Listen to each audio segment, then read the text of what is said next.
Jihodchilar Suriyaning urush uchog'ini otib tushirdi.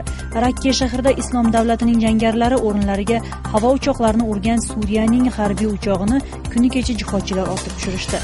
Bu Bashar Asad rejimi iyul oyidan boshlab islomiylarga qarshi janglarni boshlagandan beri birinchi marotaba otib tushirilgan samolyot emas.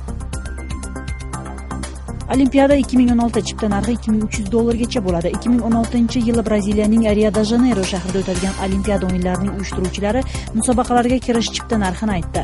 Eng arzon chipta narxi $20 ning atrofida bo'lsa, eng qimmati $2300 ni tashkil qilmoqchi. Uyushtiruvchilar 7 million chiptani sotishni rejalashtirmoqda. Avval ular braziliyaliklarga, undan keyin dekabr oyidan boshlab butun dunyoda sotila boshlanadi.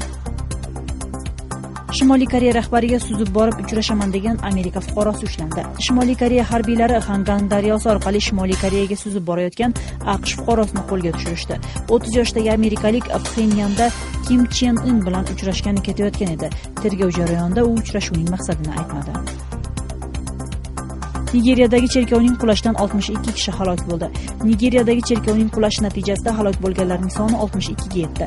Halokat Nigeriyaning janubi-g'arbidagi Lagos shahrida sodir bo'lgan.